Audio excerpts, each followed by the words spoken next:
నమస్కారం V7 city news కి స్వాగతం. వార్తల్లోని ముఖ్యాంశాలను చూద్దాం. శ్రీకాళహస్తి 7 గంగమ్మల జాతరకు అన్ని ఏర్పాట్లు పూర్తి. విద్యుత్ అలంకరణతో కన్నుల విందుగా నగర వీధులు.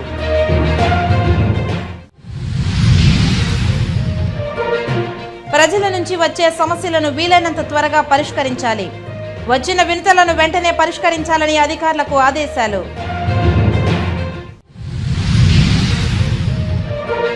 న్యూస్ కవరేజీకి వెళ్లిన రిపోర్టర్ కెమెరామెన్లపై దాడి చేసిన మోహన్ బాబు బౌన్సర్లు. దాడికి పాల్పడిన వారిని వెంటనే అరెస్టు చేసి రిమాండ్కు తరలించాలన్న జర్నలిస్టులు.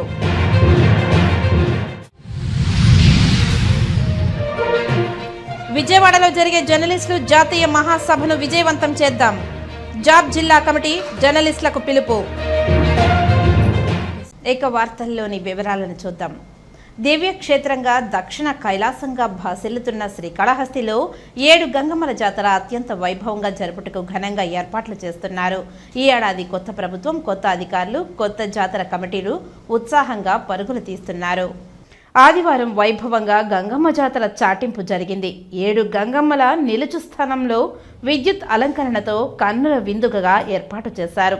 రంగురంగుల పువ్వుల అలంకరణలో అమ్మవార్లను అలంకరించారు. శ్రీకాళహస్తిలో గంగమ్మ జాతరను అత్యంత వైభవంగా జరిపేందుకు శ్రీకాళహస్తి దేవస్థానం ఆధ్వర్యంలో ఏర్పాట్లు చేస్తున్నారు. ఈ నెల 12, 13వ తేదీలో గంగ జాతర పట్టణంలో అత్యంత వైభవంగా జరగనుంది. రాష్ట్రంలోని శ్రీకాళహస్తిలో 7 గంగమ్మల జాతరను ప్రభుత్వం ప్రతిష్టాత్మకంగా తీసుకుంది. మామూలుగా అయితే జాతరలు వేసవి కాలంలో జరుగుతాయి, కానీ శ్రీకాళహస్తిలో మాత్రం శీతాకాలంలో డిసెంబర్ మొదటి వారం లేదా 2వ వారంలో నిర్వహించడం ఆనవాయితీగా వస్తుంది. గంగ జటాధరుడు కొలువు తీరిన దక్షిణ కైలాసంలో గంగమ్మ తల్లి 7 రూపాలుగా భక్తులకు దర్శనమిస్తుంది. 7 ప్రాంతాలలో కొలువు తీరిన గంగమ్మ తల్లి భక్తజనాల కొంగు బంగారంగా బాసిల్లుతూ కోరిన కోర్కెలను తీర్చే అమ్మవారిగా విశ్వరూపిణిగా దర్శనమివ్వడం 7 గంగమ్మల జాతర ప్రత్యేకత. 7 గంగమ్మల జాతరకు ఆయా గంగమ్మ కమిటీ సభ్యులు ఏర్పాట్లను అత్యంత వైభవంగా నిర్వహించనున్నారు.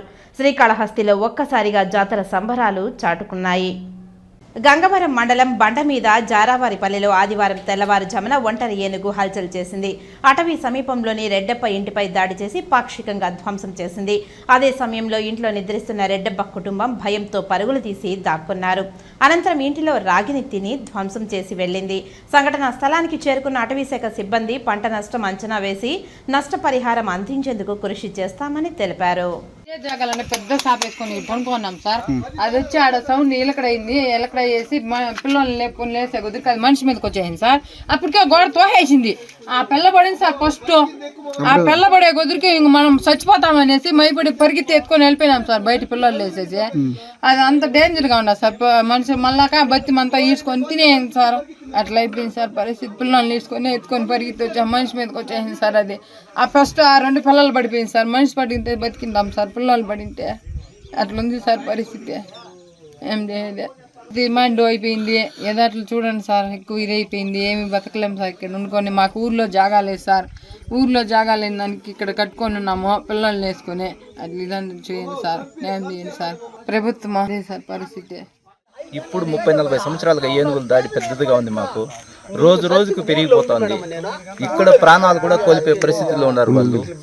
ఇక్కడ రాత్రి అంతా 4-5 మంది చనిపోతున్నారు సార్. ఏనుగులు చంపేస్తా ఉన్నాయి. ఇప్పుడు ప్రభుత్వం కూడా పట్టించుకోలేదు. చాలా ఇబ్బందిగా ఉంది సార్. ఇప్పుడు జరారపల్లి 30 ఏళ్ళ నుంచి ఇక్కడనే ఉన్నాము. ఇవాళకి వచ్చిందిలే సార్. ఎప్పుడు ఈ రోజు వచ్చి ఇంట్లో ఉంటుంది, పనుకొని ఉంటుంది. వచ్చి మమ్మల్ని చంపేస్తామని మేము తప్పించుకొని వెళ్ళి పరిగెత్తినాము. ఉదయం 6 గంటలకు బండమి జరవాలపల్లి నుంచి చెంగలరాయ అన్న రైతు నాకు ఫోన్ చేసి ఈ విధంగా ఏనుగు వచ్చిందని తెలిపినాడు. తెలిపిన వెంటనే నేను మా సిబ్బంది జగమర్ల BTO హైమావతి ట్రాక్ అని తోడుకొని రావడం జరిగింది. వచ్చి చూసినాక ఇక్కడ ఆయన రెడ్డప్ప వాళ్ళ ఇల్లు డ్యామేజ్ చేసి రాగులు సుమారు ఒక 2 మూటలు, బియ్యం మూటలు ఒక 3 మూటలు అంతా ఎత్తుకొని చల్లుకుంటా ఇట్లా పక్కన మన RFకి వెళ్ళిపోయింది. దగ్గరలో ఉన్న ఫారెస్ట్కి వెళ్ళిపోయింది. ఈరోజు మేము ఖచ్చితంగా ఏనుగును డ్రైవ్ చేస్తాము. అలాగే రెడ్డప్ప కూడా పంట నష్టానికి, ఆయన జరిగిన నష్టానికి మేము పంచనామా ఇచ్చి బిల్లు పెట్టి పెద్ద ఆఫీసర్లకు సిఫార్సు చేసి వాళ్ళకి జరిగిన నష్టాన్ని పూరించగలుగుతాం. తిరుపతిలో ఉన్న కరుణీకర అభివృద్ధి సేవా సంఘం ఆధ్వర్యంలో ఈ నెల 25వ తేదీన సర్వసభ్య సమావేశం నిర్వహించనున్నామని ఆ సంఘం అధ్యక్షుడు సీతాపతి పిల్లై తెలిపారు. తిరుపతి ప్రెస్ క్లబ్లో సోమవారం ఉదయం ఏర్పాటు చేసిన మీడియా సమావేశంలో ఆయన మాట్లాడారు. Seethapathi Pillai, president for this Tirupati కరుణీకర్ అభ్యుదయ సంఘం. ఆన్ 15th మనము ఒక meeting, annual general body meeting పెట్టుకుంటున్నాము. దాంట్లో వచ్చేసి ముఖ్యంగా స్టూడెంట్స్ ఇన్ ది ప్రొఫెషనల్ కోర్సెస్లో వాళ్ళకి ఎక్సెల్ చేసిన వాళ్ళందరికీ కూడా స్కాలర్షిప్స్ ఇవ్వడం జరుగుతూ ఉంది. ఇది రొటీన్గా ఎవ్రీ ఇయర్ జరుగుతూ ఉంది. ఈ సంవత్సరం కూడా లాస్ట్ బిఫోర్ ఇయర్ కూడా మీ మరికి మనం ఇచ్చాము. ఈసారి కూడా మనము మీ ద్వారా అందరికీ తెలియజేయడం అవుతుంది. ఎంత వస్తే అంత చూసుకుని చేయడం జరుగుతుంది. ముఖ్యంగా ఇది స్టేట్ బ్యాంక్ బ్రాంచ్ పైన ఫంక్షన్ హాల్ ఒకటి ఉంది, దాని మీద కండక్ట్ చేస్తున్నాం. థ్యాంక్స్ అండి. ముఖ్యంగా ఈ వివాహ పరిచయ వేదిక కూడా ఆ జనరల్ బాడీ మీటింగ్లోనే చేయడం జరుగుతుంది. మీ ద్వారా తెలియజేయడం ఏంటంటే ఎంతమంది వీలుంటే అంతమంది వాళ్ళు వచ్చి వాళ్ళు అబ్బాయిని అమ్మాయిని చూసుకోవడం, అమ్మాయిని అబ్బాయిని చూసుకోవడము, ఈ ఫోర్కాస్ట్ ఇవన్నీ కూడా వివాహ పేపర్స్ అవి సెట్ చూసుకోవడం అనేది ఒక ఫెసిలిటీ ఇవ్వడం జరుగుతుంది. మీ ద్వారా తెలియజేయడం. ప్రతి ఏటా మనం జరిగే వార్షిక సర్వసభ్య సమావేశం మాకు 15వ తారీఖు SBI మిద్ద మీద ఉన్న NGOs ఫంక్షన్ హాల్లో నిశ్చయించడం జరిగినది. అలాగే మా కర్ణం గురించి మేము మీకు ఎక్కువ చెప్పనవసరం అందరికీ తెలుసు. మా జీవితోపాధ్యాయులందరూ కూడా కోల్పోయి 90 నుంచి మేము చితగా బాధపడుతూ దానిలో నుంచి మేము కూడా ముందుకు వస్తున్నాము. మా కులస్తుల్లో ప్రొఫెషనల్ కోర్స్ చదివే విద్యార్థులకి మా చేయుదన స్కాలర్షిప్ ఇవ్వడం జరుగుతూ ఉంది. అట్నే ఈ పెళ్లి పరిచయ కార్యక్రమం కూడా మేము దీంతో పాటు చేస్తున్నాము. దీంతో పాటు సామాజిక సేవలు కూడా మేము పాల్పంచుకోవాలని చెప్పి, ఇక బ్లడ్ డొనేషన్ కాబట్టి మెడికల్ క్యాంప్ కూడా చేయాలని చెప్పి మా కులస్తులందరూ కూడా నిశ్చయించడం జరిగింది. దాన్ని కూడా ముందు సామాజిక సేవల భాగంగా మేము చేయాలని చెప్పి మా కులస్తులందరూ కూడా నడుము కట్టి ముందుకు వెళ్తున్నాము. యూపీఏ మాజీ చైర్పర్సన్ కాంగ్రెస్ పార్టీ సోనియా గాంధీ 78వ జయంతి వేడుకలు సోమవారం తిరుపతిలోని కాంగ్రెస్ పార్టీ నాయకులు ఘనంగా నిర్వహించారు. నగర అధ్యక్షుడు గౌడపేరు చిట్టిబాబు ఆధ్వర్యంలో స్థానిక పాత మున్సిపల్ కార్యాలయం ఎదురుగా ఉన్న రాజీవ్ గాంధీ విగ్రహం వద్ద సోనియా గాంధీ చిత్రపటం వద్ద కేక్ను కట్ చేసి శుభాకాంక్షలు తెలిపారు. అనంతరం అందరికీ కేక్ను పంచిపెట్టారు. ఈ సందర్భంగా గౌడపేరు చిట్టిబాబు మాట్లాడారు. తిరుపతి సిటీ కాంగ్రెస్ ఆధ్వర్యంలో శ్రీమతి మాజీ AICC అధ్యక్షురాలు, మాజీ పార్లమెంట్ సభ్యురాలు, రాజ్యసభ సభ్యురాలు శ్రీమతి సోనియా గాంధీ 78వ జన్మదినోత్సవం ఘనంగా నిర్వహించడం జరిగినది. ఆమె నాయకత్వంలో 2004 నుంచి 2014 వరకు కాంగ్రెస్ పార్టీ అధికారంలోకి రావడం జరిగింది. అదేవిధంగా ఆమె చేసిన సంస్కరణలు, ఆ రోజు మన్మోహన్ సింగ్ గారు ప్రధానమంత్రిగా ఉన్నప్పుడు ఆమెతో కలిసి AICC తీసుకున్న నిర్ణయాలు చాలా గొప్పవని మేము కాంగ్రెస్ పార్టీ తరఫున తెలియజేస్తున్నాం. ఈ అధ్యక్షురాలు సోనియా గాంధీ గారి జన్మదినం సందర్భంగా మేమందరం ఈరోజు తిరుపతిలో వేడుకలు జరుపుకుంటున్నాం. గతంలో ఆమె UPA చైర్మన్గా ఉన్నప్పుడు దేశానికి ఉపయోగపడే పలు సంస్కరణలు తీసుకొని వచ్చిన గొప్ప సంస్కరణవాది, మానవతావాది, ఎన్నో విప్లవాత్మకమైన చట్టాలను తీసుకొని వచ్చిన దార్శనికురాలు సోనియా గాంధీ గారి జన్మదినం సందర్భంగా ఆమె వేడుకలను జరుపుకుంటూ ఆమె నాయకత్వంలో కాంగ్రెస్ పార్టీ మరొక్కసారి తిరిగి అధికారంలోకి వస్తుందని ఈ సందర్భంగా తిరుపతి నగర కాంగ్రెస్ పార్టీ ఆధ్వర్యంలో అఖిల భారత కాంగ్రెస్ కమిటీ మాజీ అధ్యక్షురాలు శ్రీమతి సోనియా గారి యొక్క 78వ జయంతి సందర్భంగా ఈ కార్యక్రమం ఏర్పాటు చేసినటువంటి నగర కాంగ్రెస్ కమిటీ వాసులకు, అదేవిధంగా కార్యక్రమంలో పాల్గొన్నటువంటి రాష్ట్ర కాంగ్రెస్ పార్టీ ఉపాధ్యక్షులు రాంభూపాల్ రెడ్డి గారు, అదేవిధంగా రాష్ట్ర ప్రధాన కార్యదర్శి వెంకటనరసింహ గారు, అదేవిధంగా నగర కాంగ్రెస్ పార్టీ నాయకులందరూ కూడా పేరు పైన ధన్యవాదాలు తెలియపరుచుకుంటూ, మరి శ్రీమతి సోనియా గాంధీ యొక్క నేతృత్వంలో UPA చైర్పర్సన్గా ఉంటూ 10 సంవత్సరాల పాటు ఈ భారతదేశాన్ని అభివృద్ధి పథంలో నడిపినటువంటి ఘనత సోనియా గాంధీ గారిది. డాక్టర్ మన్మోహన్ సింగ్ గారు మంచి ఆర్థికవేత్త, వారి యొక్క నేతృత్వంలో మరి కాంగ్రెస్ పార్టీ అనేకమైన సంస్కరణలు పూర్తి చేయడమే కాకుండా ఎంతో సమర్థవంతంగా మరి పార్టీని నడపడంలో కూడా చాలా కృషి చేసిన వ్యక్తి సోనియా గాంధీ గారు. 2 సార్లు ప్రధానమంత్రిగా అవకాశం వచ్చినప్పుడు కూడా తృణప్రాయంగా త్యాగం ఘనత మరి సోనియా గాంధీ గారిది అని చెప్పేసి వారి యొక్క నేతృత్వంలో మరి కాంగ్రెస్ పార్టీ 2029లో రాహుల్ గాంధీ గారిని ప్రధానమంత్రి చేయడం కాకుండా ఈ భారతదేశంలో అన్ని రాష్ట్రాలు కూడా కాంగ్రెస్ పార్టీ అధికారులకు వస్తుందని చెప్పేసి కాంగ్రెస్ పార్టీ కార్యకర్తలంతా కూడా ఆ రంగంగా కృషి చేస్తారని చెప్పుకుంటూ, జర్నలిస్టుల సమస్యల పరిష్కారం కోసం పనిచేస్తున్న దేశంలోనే అతిపెద్ద national union of journalist India జాతీయ కార్యవర్గ సమావేశం డిసెంబర్ 11, 12 తేదీలలో విజయవాడలో జరగనున్నాయని 11వ తేదీ ప్రారంభ కార్యక్రమానికి జర్నలిస్టులు అధిక సంఖ్యలో పాల్గొనాలని జర్నలిస్ట్ అసోసియేషన్ ఆఫ్ ఆంధ్రప్రదేశ్ జాప్ రాష్ట్ర కార్యదర్శి కల్లుపల్లి సురేందర్ రెడ్డి, తిరుపతి జిల్లా జాప్ అధ్యక్షులు ప్రధాన కార్యదర్శులు విజయ్ యాదవ్, రాజులు తిరుపతి ప్రెస్ క్లబ్లో సోమవారం జరిగిన మీడియా సమావేశంలో ఈ సందర్భంగా విజ్ఞప్తి చేశారు. ఈ సందర్భంగా వారు మీడియాతో మాట్లాడారు.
ప్రజల నుండి వచ్చిన ప్రతి సమస్యను వీలైనంత త్వరగా పరిష్కరించాలని ప్రజా ఫిర్యాదుల పరిష్కార వేదికలో ప్రజల నుంచి 34 వినతులు వచ్చాయని నగరపాలక సంస్థ కమిషనర్ నారపరెడ్డి మౌర్య తెలిపారు.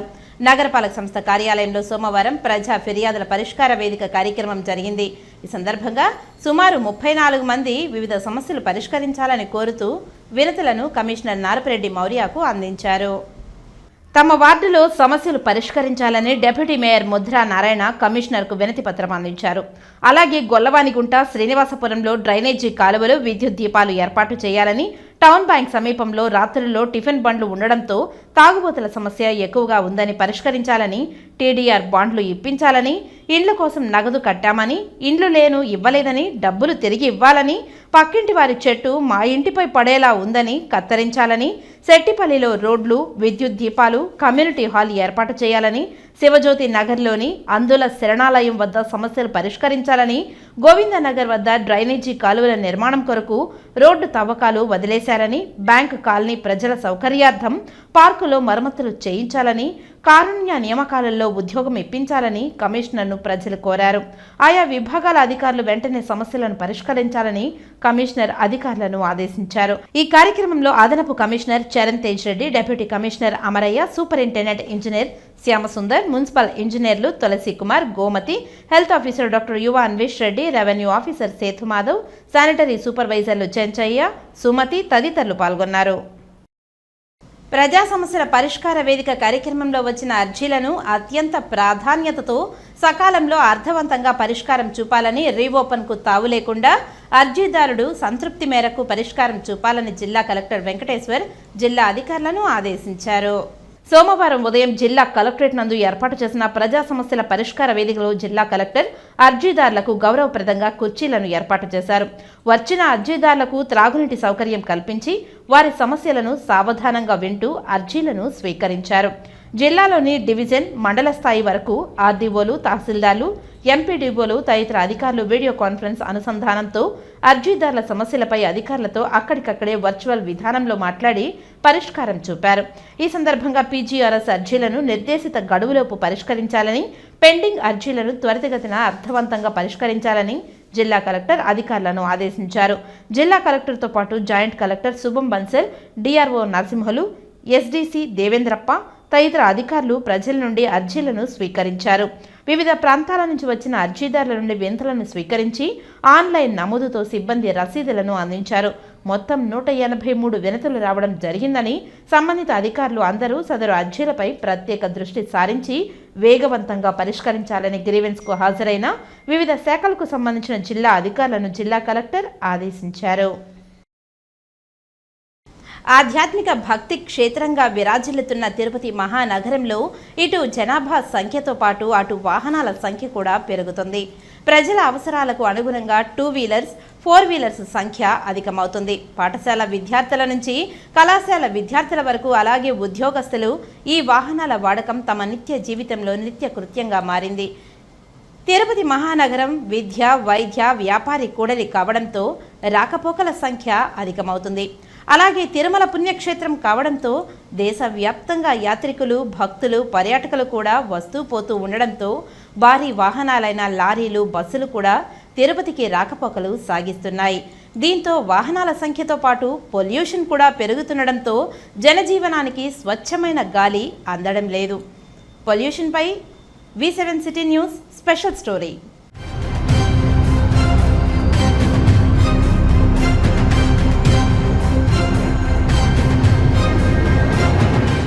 నగరంలో మొక్కల సంఖ్య కూడా అంతంత మాత్రమే.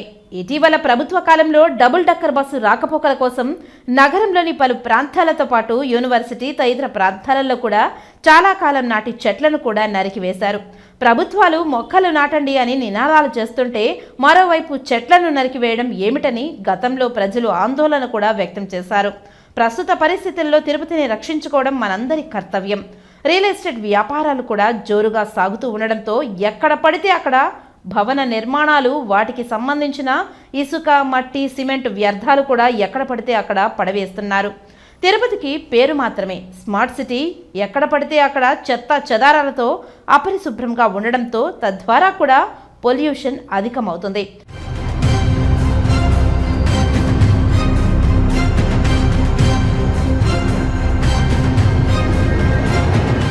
ప్రైవేటు ఆసుపత్రుల వారు తమ వైద్యశాలలో వ్యర్థాలను కూడా కొందరు కాలువల్లో పారవేయడంతో తద్వారా కూడా పొల్యూషన్ జరుగుతుంది. తిరుపతి మున్సిపల్ కార్పొరేషన్ శాఖ వారు, జిల్లా ఆరోగ్య శాఖ విభాగం వారు వీరందరిపైన దృష్టి సారించి ఆరోగ్యాన్ని పరిరక్షణలో చర్యలు తీసుకోవాలని ప్రజలు ఆశిస్తున్నారు. కేవలం కాలుష్యం కారణంగా మన ఆయుర్దాయం తగ్గుతున్నట్లు పరిశోధకులు సర్వేల ద్వారా వెల్లడవుతుంది. నగరంలో వాహనాల సంఖ్య రోజురోజుకు పెరిగిపోతుంది. ద్విచక్ర వాహనాలు, ఆటోలు, కార్లు, లోడింగ్ అన్లోడింగ్ వాహనాలు వల్ల కాలుష్యం పెరిగిపోతుందనేది అందరికీ తెలిసిన విషయమే.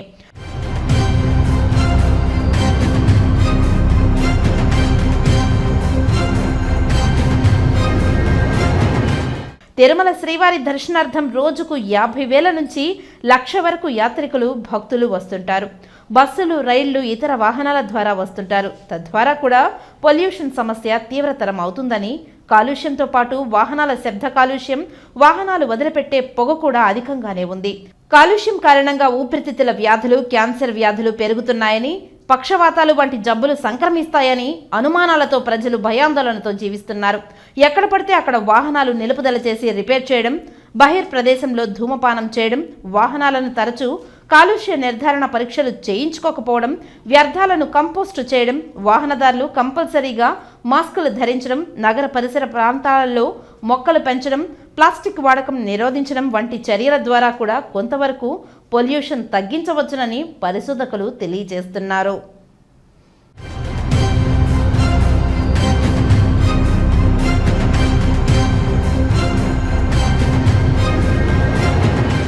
తిరుపతి ఎస్వి వైద్య కళాశాల నందు వైద్య అధ్యాపకులకు నిరంతరం వైద్య విద్యా కార్యక్రమంలో భాగంగా basic course in medical education 3 రోజుల శిక్షణ కార్యక్రమంను ప్రారంభించారు. ఈ సందర్భంగా వారు మాట్లాడారు.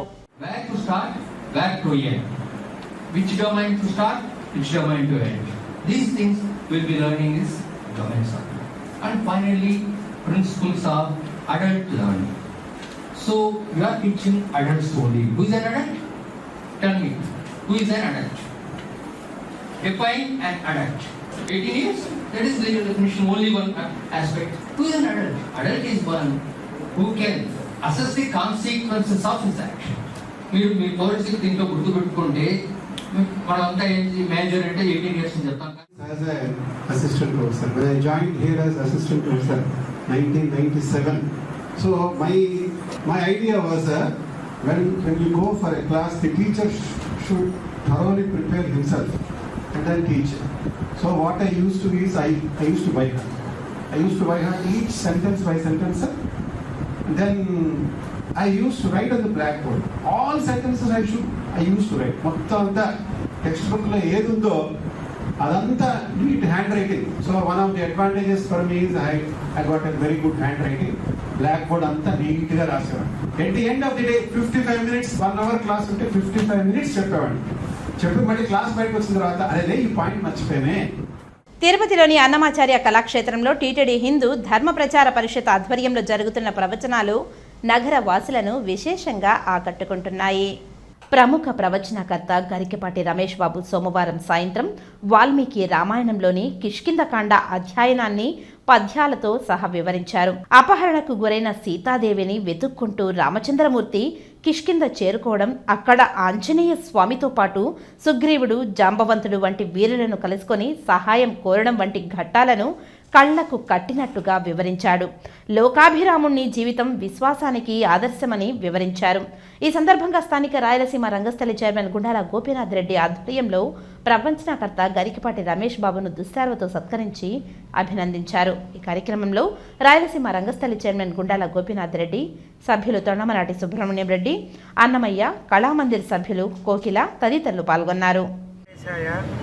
ఈరోజు తిరుమల తిరుపతి దేవస్థానం హిందూ ధర్మ ప్రచార పరిషత్ వారి ఆధ్వర్యంలో స్థానిక అన్నమాచార్య కళామందిరంలో వాల్మీకి రామాయణంలోని కిష్కింధకాండను ప్రవచన రూపంలో అందించడం జరుగుతుంది.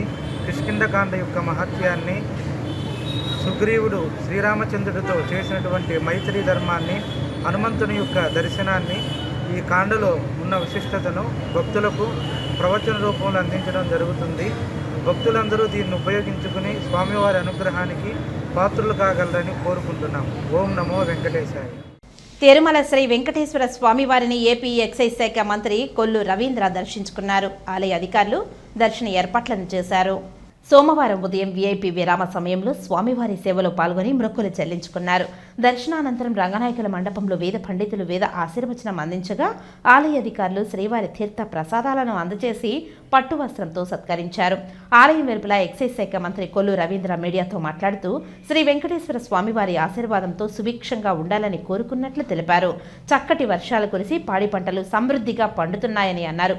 నదులు పూర్తి స్థాయిలో పరవళ్లు తొక్కుతున్నాయని తెలిపారు. ప్రభుత్వ విద్యా సంస్థల్లో పేరెంట్స్ మీటింగ్ ఏర్పాటు చేయడం శుభ పరిణామమని ఈ సందర్భంగా పేర్కొన్నారు. వెంకటేశ్వర స్వామి వారి దివ్య దర్శనం ఈరోజు చేసుకోవడం జరిగింది.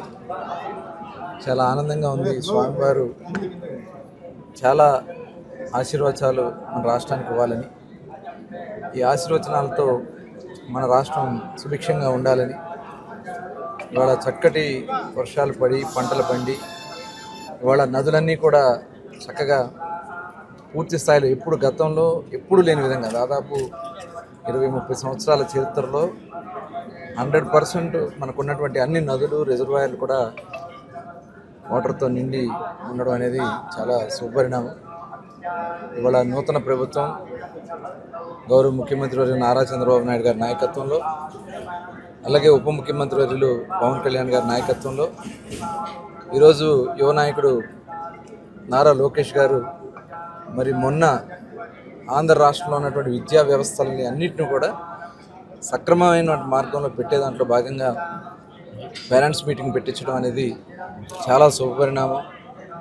ఇవాళ అందరిలో కూడా ఒక చైతన్యం, తల్లిదండ్రులకి బిడ్డల పట్ల, వాళ్ళ భవిష్యత్తు పట్ల వాళ్ళకు ఒక అవగాహన కలిగించడం, అలాగే ఉపాధ్యాయులు, అదేవిధంగా స్కూల్లో ఉన్నటువంటి ఏమన్నా లోటుపాట్లు ఉన్నా కూడా అవన్నీ కూడా రాబోయే కాలంలో పూర్తి స్థాయిలో సంపూర్ణంగా, ఎందుకంటే ఇది ఒక చరిత్ర. దాదాపు 30,000 పైన స్కూల్స్లో ఒకే రోజు ఒకే సమయంలో పేరెంట్స్ మీటింగ్స్ పెట్టడం అనేది చరిత్ర. తప్పకుండా మరి మంచి భవిష్యత్తు ఆంధ్ర రాష్ట్రానికి రాబోతూ ఉంది. అనేక పరిశ్రమలు రాబోతూ ఉన్నాయి. ఆ పరిశ్రమల్లో ఎంప్లాయ్మెంట్ రావడానికి ఎన్నో అవకాశాలు ఉన్నాయి. ఆ స్వామివారి ఆశీర్వాదాలు కూడా ఆంధ్ర రాష్ట్రంలో ఉండాలని చెప్పి మనస్ఫూర్తిగా కోరుకుంటాను. కలియుగ ప్రత్యక్ష దైవం తిరుమల శ్రీ వెంకటేశ్వర స్వామివారిని ఎమ్మెల్సీ అశోక్ బాబు దర్శించుకున్నారు.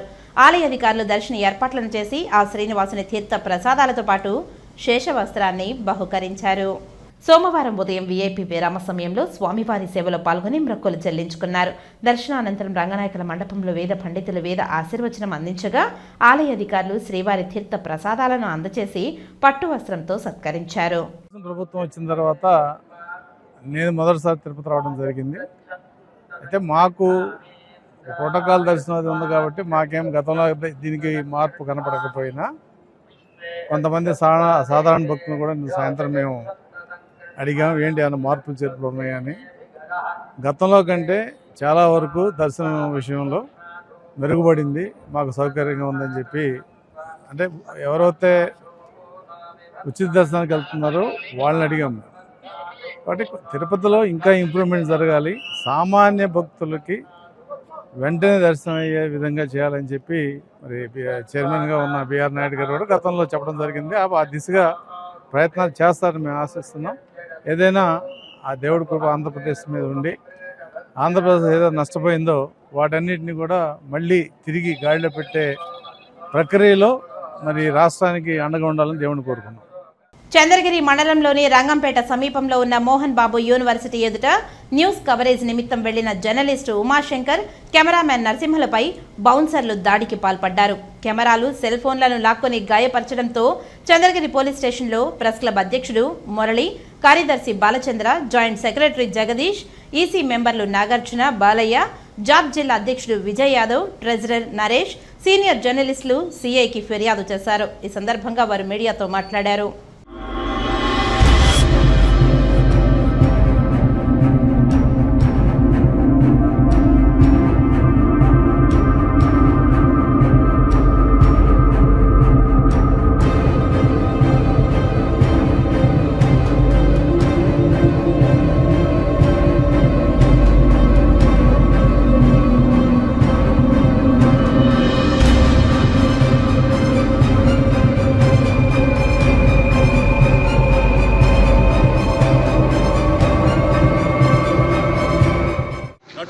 మోహన్ బాబు కుటుంబంలో ఏర్పడిన వివాదాల నేపథ్యంలోనే ఈవేళ సుమన్ టీవీ ప్రతినిధులు విద్యానికేతన్ విద్యా సంస్థల ఆవరణలో విజువల్స్ తీసుకుంటూ ఉంటే అత్యంత అమానుషంగా, అకారణంగా విద్యా సంస్థల సిబ్బంది అట్లాగే అక్కడ ఉన్న బౌన్సర్లు దాడికి పాల్పడ్డారు.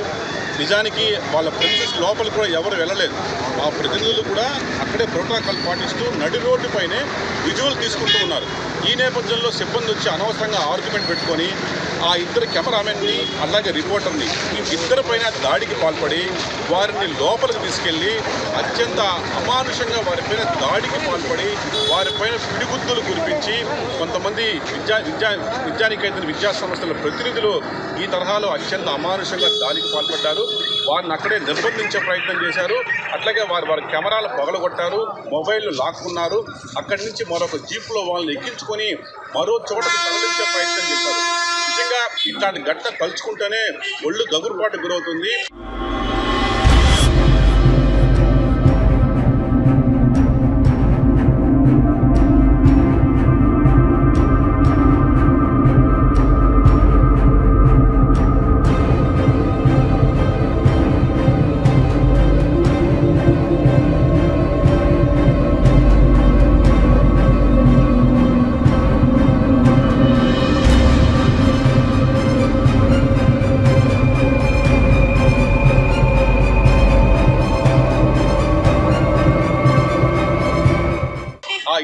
ప్రాణాలు అరచేతిలో పెట్టుకుని ఈవేళ బతుకు జీవుడా అంటూ బయటకు వచ్చిన పరిస్థితి నిజంగా ఒక ప్రముఖ మీడియా సంస్థ ప్రతినిధులపైన ఈ తరహాలో దాడికి పాల్పడ్డారంటే వారికి ఎంత ధైర్యం ఉండాలి.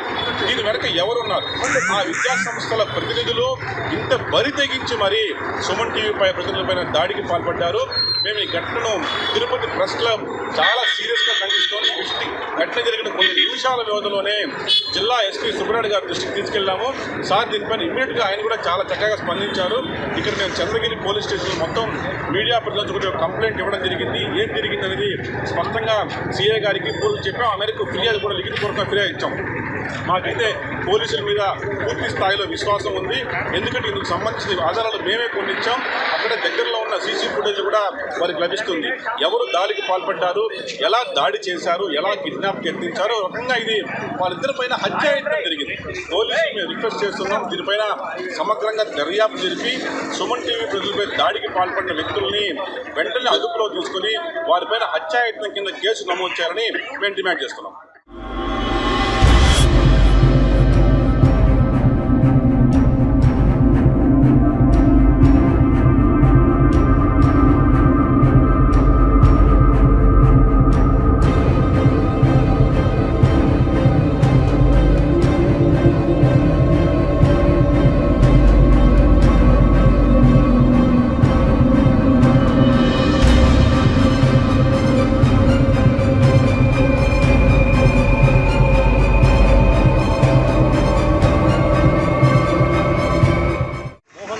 యూనివర్సిటీ వద్ద సుమన్ టీవీ ప్రతినిధులపై జరిగిన దాడిని ఆంధ్రప్రదేశ్ ఫోటో జర్నలిస్ట్ అసోసియేషన్ మరియు వీడియో జర్నలిస్ట్ అసోసియేషన్ తరఫున తీవ్రంగా ఖండిస్తున్నాం. నీతులు చెప్పే మోహన్ బాబు, క్రమశిక్షణ గురించి పదే పదే మాట్లాడే మోహన్ బాబు తన కాలేజీ సిబ్బందికి ఏ విధమైనటువంటి సంకేతాలు ఇచ్చారో, ఏ విధమైన క్రమశిక్షణ నేర్పించారో ఈ విషయం చూస్తే తేటతెల్లమవుతుంది. ఇకనైనా ఆయన మాటలకి వాళ్ళ సిబ్బంది చేసిన చేతలకి సరిచూసుకోమని వార్నింగ్ ఇస్తున్నాం. ముఖ్యంగా వాళ్ళు ప్రాణభయంతో పరుగులు తీస్తుంటే కూడా వెంటబడి పుట్టినటువంటి మీ సిబ్బంది అదుపులో పెట్టుకోకపోతే ఖచ్చితంగా మీ కాలేజీని ముట్టడిస్తాం. మిమ్మల్ని మరొకసారి హెచ్చరిస్తున్నాం. తిరుపతి పాత్రికేయ సమాజం తరఫున సుమన్ టీవీ ప్రతినిధులపై దాడి చేసిన వారిపై 307 సెక్షన్ కట్టాలా, కిడ్నాప్ ఎదిరించిన వాళ్ళపై ఆ సెక్షన్ కూడా నమోదు చేయాలా, వాళ్ళ కెమెరా యొక్క ఆ మొత్తం డ్యామేజ్ను కూడా మోహన్ బాబు యూనివర్సిటీనే భరించాలని డిమాండ్ చేస్తూ భవిష్యత్తులో ఇలాంటి సంఘటనలు పునరావృతం అయితే ఘటనలు మేము కూడా తీవ్రంగా ఇదే తీరులో ప్రతిస్పందించాల్సిన అవసరం ఉంటుందని హెచ్చరిస్తూ ఇక్కడ స్పందించినటువంటి ఎస్పీ గారికి తిరుపతి పాత్రికేయ సమాజం తరపున కృతజ్ఞతలు తెలుపుతూ వెంటనే స్పందించినటువంటి సిఐ గారికి కూడా మా యొక్క ధన్యవాదాలు తెలియజేస్తూ వెంటనే వారందరినీ కూడా అరెస్ట్ చేయాలా, సీసీటీవీ ఫుటేజ్ని పరిశీలించి సెక్షన్లన్నీ కూడా అప్లికేబుల్ అయ్యేటట్టుగా చర్యలు తీసుకోవాలని డిమాండ్ చేస్తున్నాం.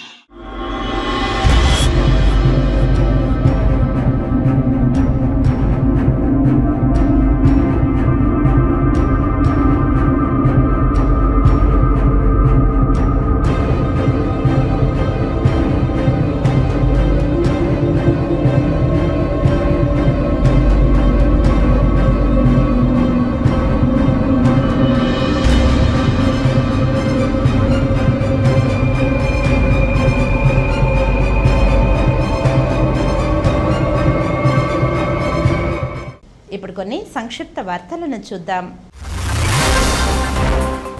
First of all Subhamastu shopping mall యాజమాన్యం రవికుమార్ గారికి, శ్రీనివాసులు గారికి నా కృతజ్ఞతలు. నన్ను ఈరోజు వారి లక్కీ డ్రాలో inviting me as a guest. I'm really thankful sir.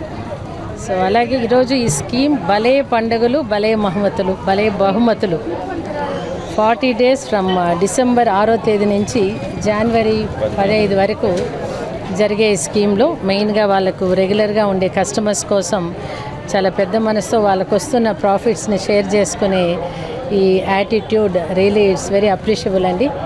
అలాగే ఈరోజు లక్కీ డ్రాలో విన్నర్ లోకేశ్వర్ గారని తిరుపతి, ఆవిడ she is a house wife.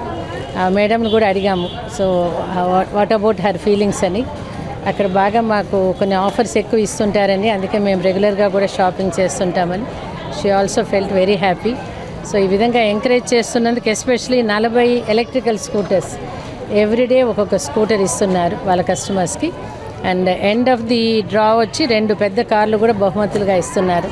ఇవన్నీ కూడా ఒక మంచి సాంప్రదాయం సార్. సో ఎస్పెషలీ నేను వింటుండేది ఏమంటే శుభమస్తు గురించి ఒక మిడిల్ క్లాస్ వాళ్ళకి చాలా ఉపయోగకరంగా ఉంది, రీజనబుల్ రేట్స్తో. సో ఎక్కువ మంది కూడా వాళ్ళ అఫోర్డబుల్ ప్రైజెస్తో ఉండడం. రెండోది ఇక్కడ ఉండే స్టాఫ్ చాలా రెస్పాన్సిబుల్గా ఫీల్ అయ్యి వాళ్ళు చూపించే హాస్పిటాలిటీ కూడా చాలా మంచి మార్క్స్ వస్తున్నాయి. So I wish them all the best. ప్రతి సంవత్సరం ఇలాగే మీరు మరిన్ని బహుమతులు అందరికీ ఇవ్వాలని కోరుకుంటున్నాను. Thank you all the media సోదరులందరికీ నా నమస్కారం. Thank you very much. అలాగే శుభమస్తు ఖాతాదారులకు నా హృదయపూర్వక ధన్యవాదాలు తెలుపుకుంటున్నానండి. శుభమస్తు షాపింగ్ మాల్ ఇంత సక్సెస్ అవ్వడానికి కారణం మీ ఆదరాభిమానాలు, మీ చల్లని చూపులు, మీ చల్లని ఆశీస్సులు మా యందు ఉండడం వల్లే. కాబట్టి ఈ సంక్రాంతికి స్పెషల్ స్కీమ్స్ పెట్టడం జరిగిందండి. లక్కీ డ్రా స్కీమ్స్ పెట్టడం జరిగింది. 40 రోజులు 40 ఎలక్ట్రికల్ బైకులు, 2 పెద్ద పండుగలు, 2 పెద్ద కార్లు అనే స్కీమ్తో మీ ముందుకు రావడం జరిగింది. ఈ స్కీమ్లో భాగంగా 6వ తారీఖు నుంచి డిసెంబర్ 6వ తారీఖు నుంచి జనవరి 15వ తారీఖు వరకు రోజుకొక ఎలక్ట్రికల్ డ్రా తీయడం జరుగుతుంది.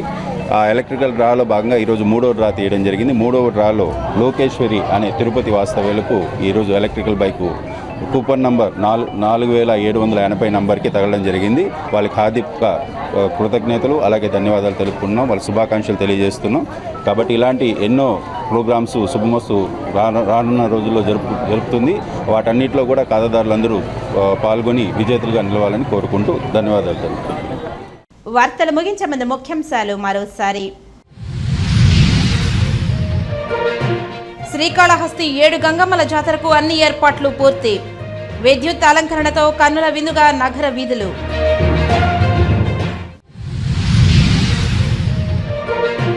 ప్రజల నుంచి వచ్చే సమస్యలను వీలైనంత త్వరగా పరిష్కరించాలి. వచ్చిన వినతులను వెంటనే పరిష్కరించాలని అధికారులకు ఆదేశాలు.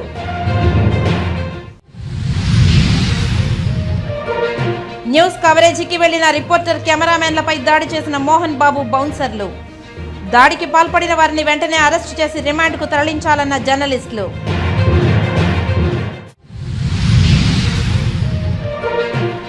విజయవాడలో జరిగే జర్నలిస్టులు జాతీయ మహాసభను విజయవంతం చేద్దాం. జాబ్ జిల్లా కమిటీ జర్నలిస్టులకు పిలుపు. ఈ వార్తలు ఇంతటితో సమాప్తం. నమస్కారం.